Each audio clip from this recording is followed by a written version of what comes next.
Parfois je me tiens sur le rivage, où les peines déversent leur émanation. Les eaux agitées soupirent et crient, murmurant des secrets qu'elles n'osent prononcer, venant de vallées sans nom, loin dans les profondeurs. De collines et de plaines qu'aucun homme ne saurait connaître, la houle mystérieuse et les vagues maussades suggèrent, tels des thaumaturges exécrés, un millier d'horreurs, grandes en épouvante, contemplées par des airs depuis longtemps oubliés, au vent chargé de sel qui parcourait tristement les régions abyssales et nues, aux lames courroucées et blafardes qui rappelaient le chaos que la terre a laissé derrière elle. Je ne vous demande qu'une seule chose, laissez à jamais inconnu votre antique savoir.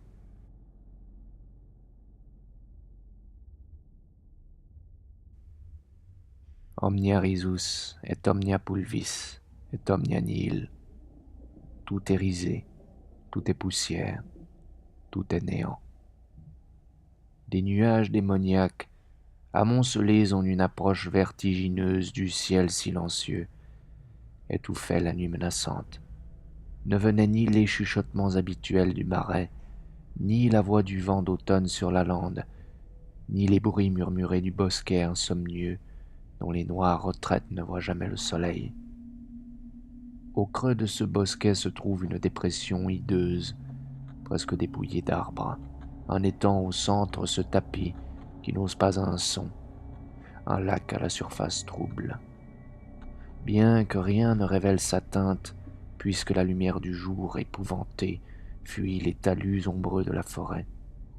Tout près, une grotte béante à flanc de colline exhale de profondeurs insondées un air stagnant, humide et froid qui flétrit les feuilles sur certains arbres chétifs qui se dressent là, griffant l'obscurité spectrale de branches malfaisantes. À ce vallon maudit viennent des créatures des bois, rarement pour en repartir.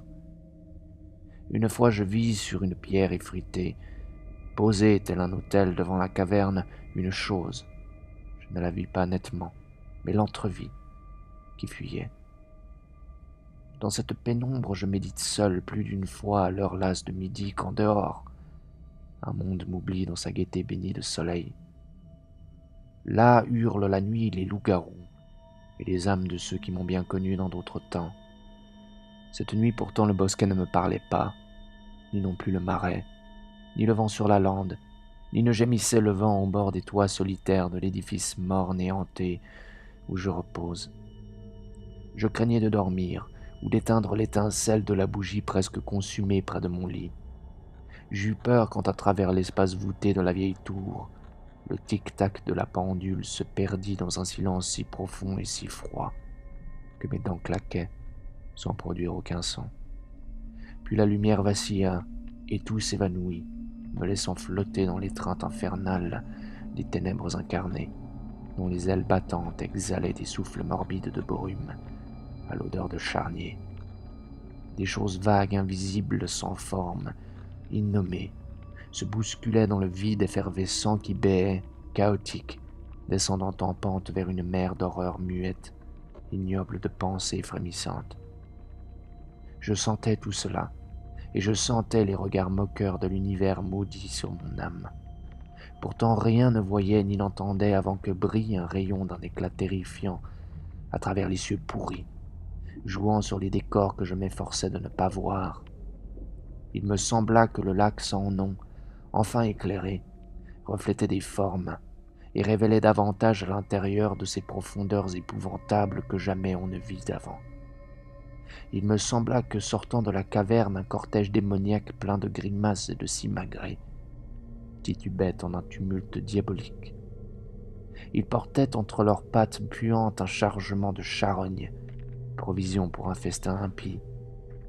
Il me sembla que les arbres chétifs, de leurs bras affamés, tâtonnaient avidement vers des choses que je n'ose nommer.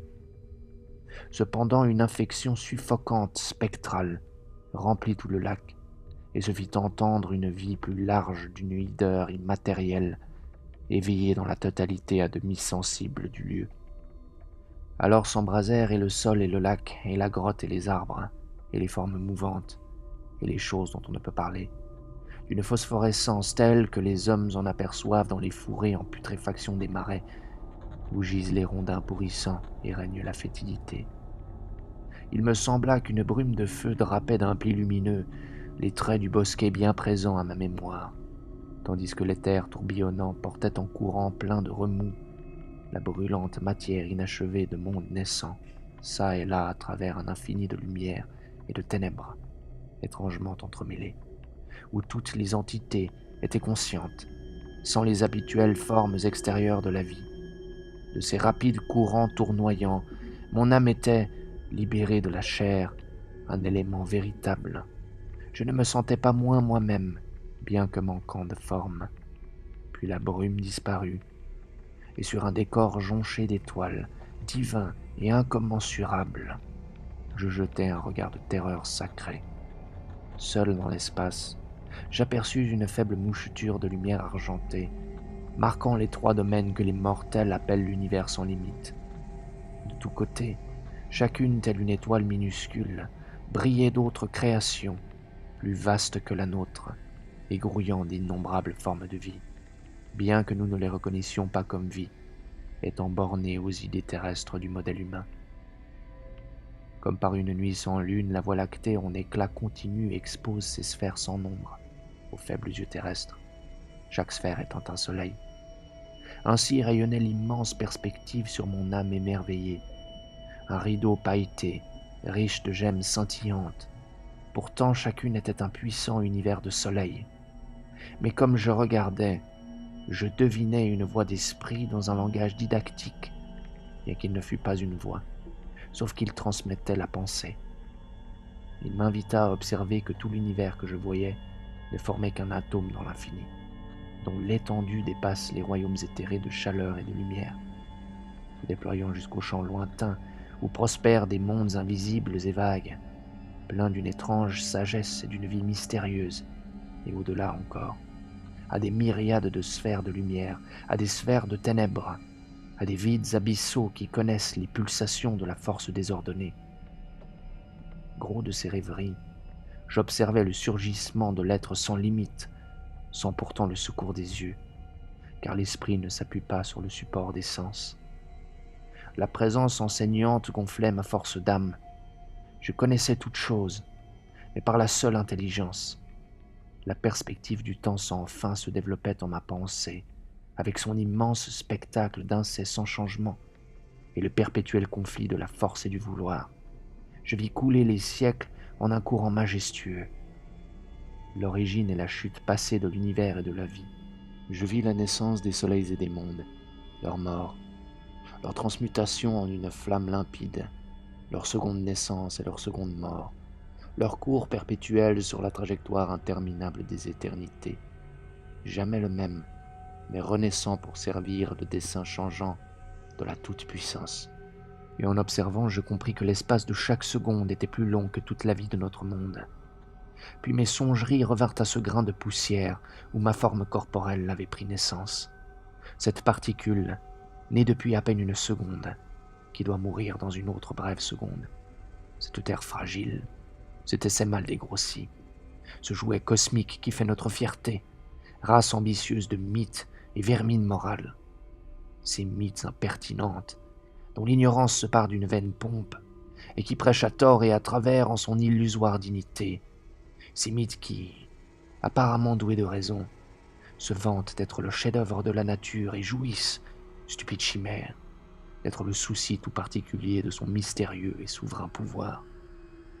Et comme je m'efforçais de voir la triste sphère qui se cachait, perdue dans les tourbillons de l'éther, il me sembla que mon âme, accordée à l'infini, se refusait à jeter un coup d'œil à cet atome calamiteux, ce malencontreux accident de l'espace, ce globe d'insignifiance dans lequel, me dit mon céleste guide, ne résidait aucune part du pouvoir de l'empyrée, mais où se reproduisaient les grossières altérations d'une maladie divine, le mal suppurant de l'infini, la substance malsaine qui s'est donné le nom d'homme. Cette matière, disait mon guide, comme souvent en jaillit sur le vaste tissu de la création, pour l'importuner un bref instant, avant que la mort apaisante guérisse le mal que sa naissance avait provoqué. Écœuré, je détournai mes pensées accablantes. Alors le guide éthéré parla d'un ton moqueur, me reprochant d'avoir cherché la vérité, répandant sur mon esprit le mépris fulgurant de l'intelligence supérieure, se riant du malheur qui déchirait l'essence vitale de mon âme. Il me sembla qu'il me faisait ressouvenir du temps où je quittais mes compagnons pour le bosquet, afin d'y méditer dans la solitude et l'obscurité sur des choses interdites, et percer le voile du bien apparent, de l'apparente beauté qui recouvre la tragédie de la vérité, aidant l'humanité à oublier sa triste condition et relevant l'espoir là où la vérité l'écraserait. Il parla, et quand il se tut, je crus voir les flammes du ciel fumant tourner en de terribles supplices, tourbillonnant en maelstrom d'une puissance rebelle, bien que liée toujours par des lois que je ne pouvais approfondir. Cycles et épicycles d'une telle circonférence que chacun semblait un cosmos, éblouir ma vue jusqu'à ce que tout devint un fantomatique et fol embrasement. Alors explosa à travers l'informel resplendissant une trouée d'éclats plus purs, une vision divine, plus vaste que tout le vide que l'homme peut concevoir, encore qu'étroite ici. Un aperçu des cieux au-delà, de créations fantastiques si lointaines et d'une grandeur telle que mon guide lui-même prenait un ton de crainte émerveillée. Porté sur les ailes de la pure immensité, un peu du rythme céleste toucha mon âme, me faisant frissonner plus d'horreur que de joie. L'esprit railla de nouveau mes angoisses humaines et m'attaqua durement pour mes idées présomptueuses.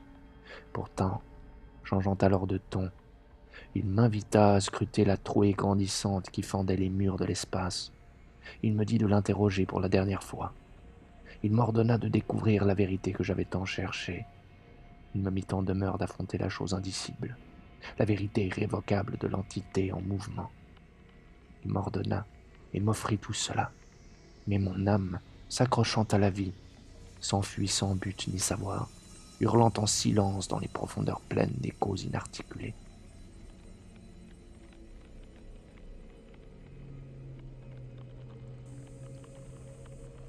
C'était la nuit à une heure sans nom, lorsque les chimères, en un vol délirant, tourbillonnent autour du dormeur silencieux et se glissent au sein de ses visions inconscientes, lorsque la chair sur son lit terrestre gît tel un cadavre et est inhabitée, vide de l'âme qui vole librement à travers les mondes inconnus des yeux au réveil.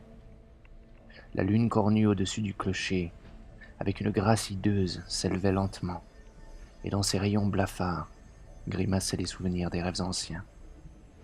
Là-haut dans le ciel, les cygnes étoilés scintillaient, fantastiques et néfastes, tandis que des voix depuis le gouffre béant m'invitaient à oublier mes peines dans le sommeil.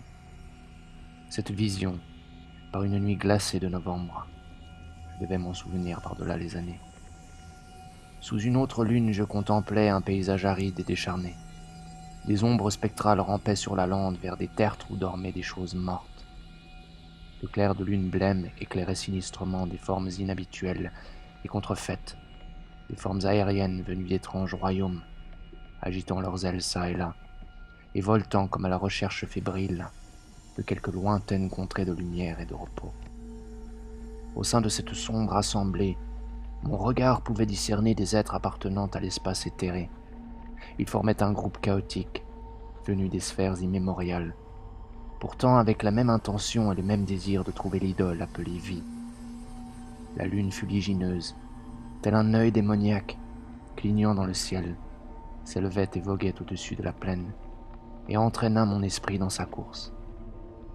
Je vis une montagne, couronnée de villes majestueuses et immenses, dont les habitants en très grand nombre étaient plongés dans un profond sommeil nocturne. Et la lune, durant de longues heures incertaines, lorgna des rues désertes et des tours silencieuses. D'une beauté indicible, la montagne apparaissait, à sa base encerclée par un bois. Au bas de sa pente, un petit ruisseau scintillant s'écoulait et dansait dans la lueur spectrale. Chaque cité adornant ses crêtes semblait désireuse de l'emporter sur les autres. En effet, colonnes sculptées, gnomes et temples étincelaient, opulents et superbes, au-dessus des plaines. Alors la lune dans le ciel arrêta sa course, comme si elle n'était plus un mauvais présage, et les foules aériennes comprirent que la vie s'offrait enfin à leurs regards, que la montagne splendide sous leurs yeux était la vie, l'idole si longtemps cherchée. Mais voyez, quels sont ces rayons illuminant le paysage comme l'aube chasse et dissipe les ténèbres. L'est est embrasé par une lueur hideuse, couleur de sang, une lumière crue. Et la montagne se dresse grise et spectrale, la terreur des régions avoisinantes. Le bois maudit aux arbres tordus agite d'effroyables griffes dans la brise. Et sur la pente, le ruisseau suintant reflète le jour avec un éclat choquant. Au faîte de la montagne rampe la lumière de la connaissance, souillant les murs lézardés des villes, où se tordent dans les troupes maladroites le lézard fétide et le ver, tandis que le marbre lépreux dans la lumière révèle des sculptures répugnantes et abominables, et nombre de temples laissent entendre le péché et le blasphème cachés en leurs murs. Ô puissance de la lumière, de l'espace et du savoir, la vie est-elle grosse d'horreurs aussi immondes? Je vous en prie, ne cachez plus le merveilleux projet et montrez la splendeur vivante. L'homme. Alors dans les rues, les maisons vomissent une pestilence abjecte, une horde de choses que je ne saurais nommer. Si vile est leur forme, si noire est leur infamie. Et dans le ciel, le soleil au regard mauvais se moque en voyant les ravages qu'il a accomplis, sans pitié pour les formes vagues qui s'enfuient et retournent vers la nuit éternelle. Ô lampe de la mort, éclairée par la lune et marquée par des tertres, règne à nouveau. Ton souffle mortel est un baume élyséen pour l'âme qui voit la lumière et comprend la vérité. Je cherchais à rejoindre la cohorte ailée qui fuyait à nouveau vers les ténèbres, mais l'horreur, rongeant mon esprit, retint mes pauvres pas chancelants. Par le rêve, j'aurais volontiers fui le jour. Trop tard, car je m'étais égaré à jamais.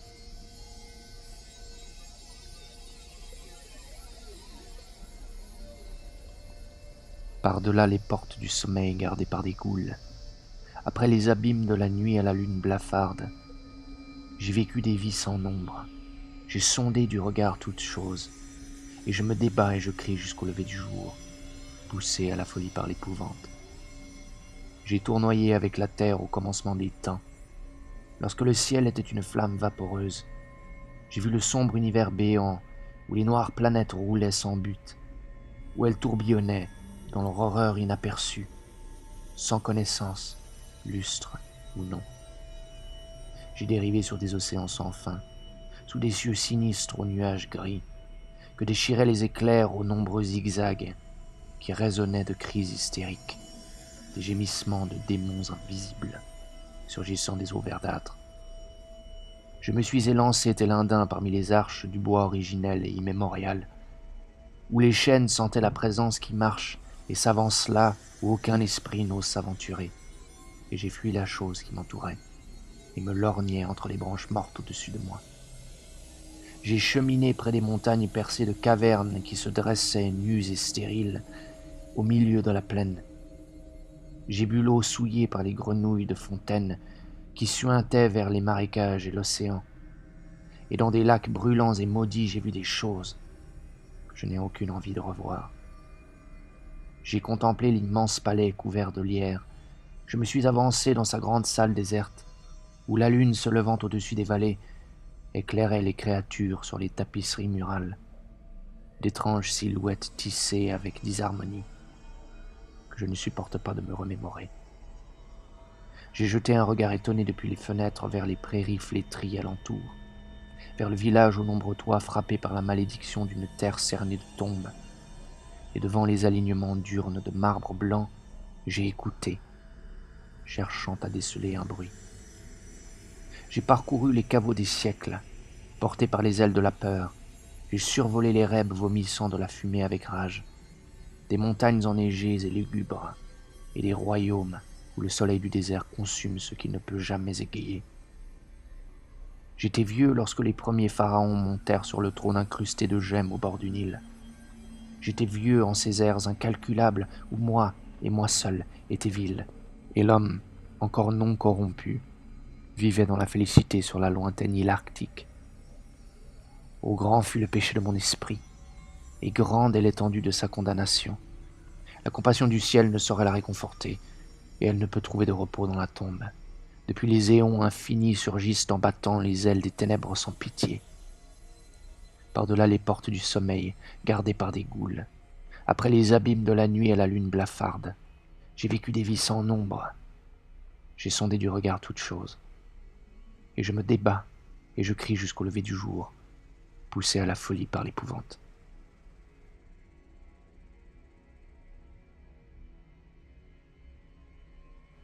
Au-dessus des landes ténébreuses pleurant, à travers les forêts de cyprès soupirant, dans le vent nocturne s'enfuyant follement, des formes infernales aux cheveux flottants, dans les branches des nudés craquants, près des eaux stagnantes des marais chuchotants, au-delà des falaises du littoral sans cesse criant, ce sont les démons maudits du désespoir.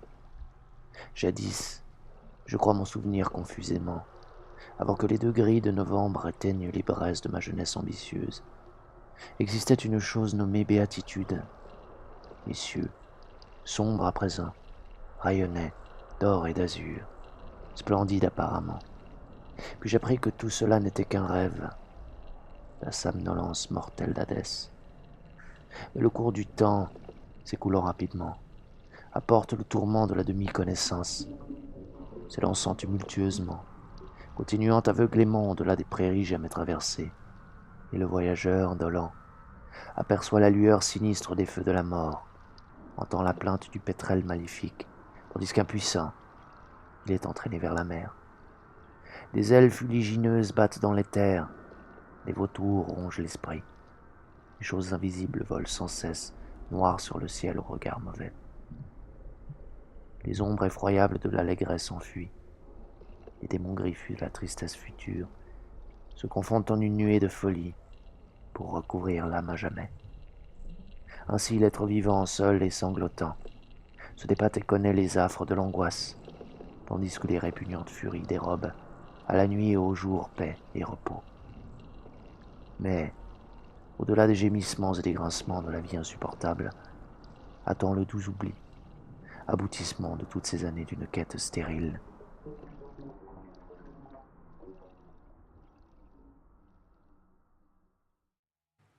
Le coucher de soleil hivernal, flamboyant au-delà des flèches et des cheminées à demi détachées de cette morne sphère, ouvre de grandes portes sur quelque année oubliée, aux splendeurs anciennes et aux désirs divins. Des miracles à venir brûlent au sein de ces feux ardents, chargés d'aventures et entachés de peur. Une allée de sphinx mène vers des lyres lointaines, au travers de murailles et de tours frissonnantes. C'est le pays où fleurit le sens de la beauté, où chaque souvenir inexpliqué a sa source, où la grande rivière du temps entame sa course, descendant le grand vide au fil des heures éclairées par les étoiles. Les rêves nous rapprochent de cette contrée, mais un savoir antique répète inlassablement que jamais le pas de l'homme n'a souillé ces rues.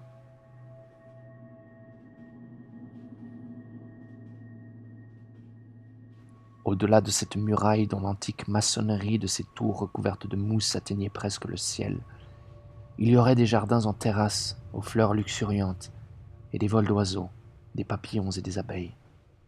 Il y aurait des allées et des ponts enjambant gracieusement de chauds étangs couverts de lotus, reflétant la corniche du temple, et des cerisiers aux rameaux et aux feuillages délicats, se découpant sur un ciel rose traversé de hérons. Tout serait là, car mes rêves anciens n'avaient-ils pas franchi cette porte, vers ce dédale aux lanternes de pierre, où des ruisseaux nonchalants dévidaient leurs cours sinueux, guidés par de vertes vignes pendant de leurs branches. Je me hâtais. Mais lorsque le mur se dressa, immense et sévère, je découvris qu'il n'y avait plus de porte.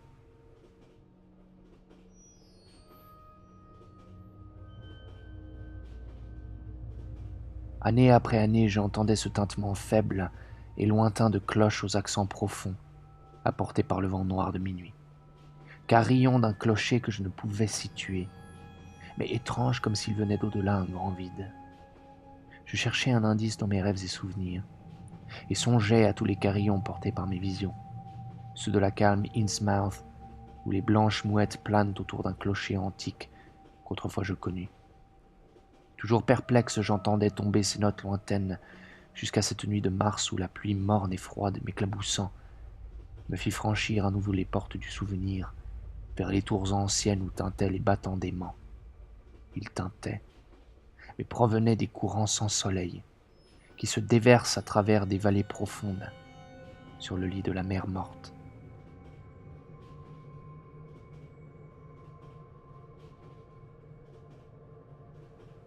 Je ne saurais dire pourquoi certaines choses pour moi expriment des merveilles inexplorées à venir, ou une fissure dans le mur de l'horizon, donnant sur des mondes où seuls les dieux peuvent vivre. C'est une attente vague, inanimée, comme des pompes anciennes dont je me souviens à demi, ou d'aventures sauvages, immatérielles, chargées d'extase et libres comme un rêve diurne. Je la trouve dans les crépuscules et les flèches étranges de cités, dans des villages anciens, des bois ou des vallons emplis de brume, dans les vents du sud, la mer, les coteaux et les villes éclairées, les vieux jardins, les champs à demi perçus et les feux de la lune. Grâce à ces leurres, la vie vaut la peine d'être vécue. Pourtant, personne n'acquiert ou ne devine ce qu'ils laissent entrevoir en retour.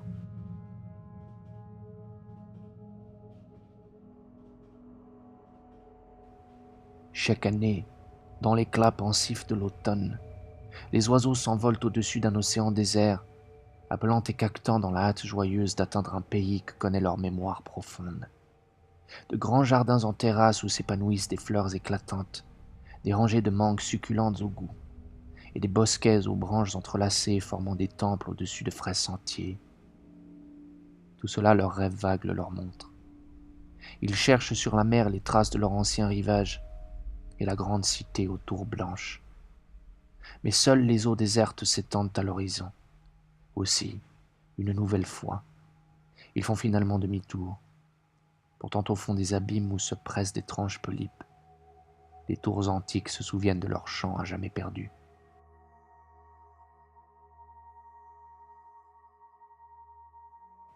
Je n'ai jamais pu m'attacher aux choses nouvelles et crues. Moi qui vis le jour dans une ville ancienne, où depuis ma fenêtre les toits compacts descendaient vers un port étrange, riche en visions. Des rues aux portails sculptés où les feux du couchant noyaient de vieilles fenêtres en éventail et de petits vitraux, et des clochers antiques surmontés de girouettes dorées. Telle fut la perspective qui modela mes rêves d'enfant. De tels trésors légués par des temps de prudent levain ne sauraient être comparés à des apparitions frivoles qui volettent et s'agitent d'une manière confuse, rencontrant les murailles immuables de la terre et du ciel. Ils tranchent les liens de l'instant et me laissent libre de me dresser, seul, face à l'éternité.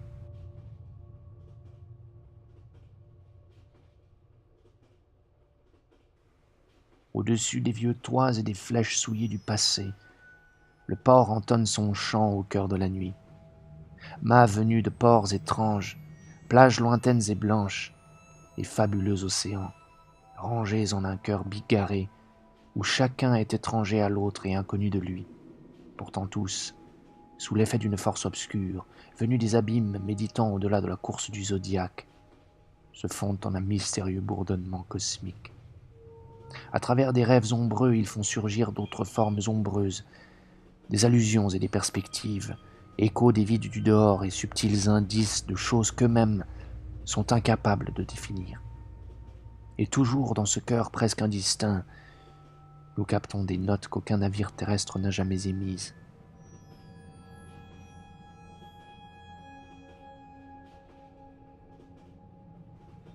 Je vis cela dans cet endroit caché et silencieux, où l'ancien bois occulte à demi la prairie.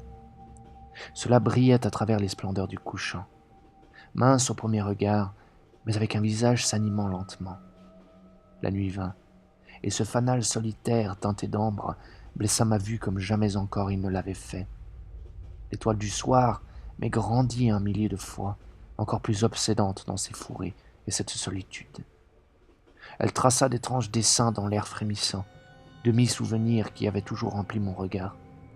Tours immenses et jardins, mers inconnues et cieux emplis d'une vie mystérieuse. Je ne saurais dire où. Mais alors je compris qu'à travers le dôme cosmique, ces rayons m'appelaient de ma demeure lointaine et oubliée.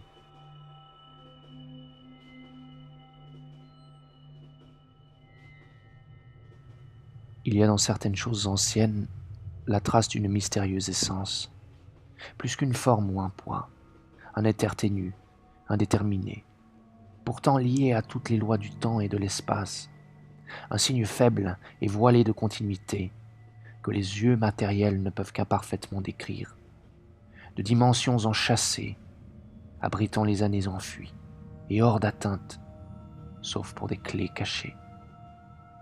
Cela me remue surtout lorsque les rayons obliques du couchant brillent sur de vieilles fermes nichées à flanc de collines et peignent des couleurs de la vie les formes qui s'attardent encore depuis des siècles, pourtant moins un rêve que tout ce que nous connaissons. Dans cette lumière étrange, je ne me sens aucunement distant de cette masse immuable dont les flancs sont les âges.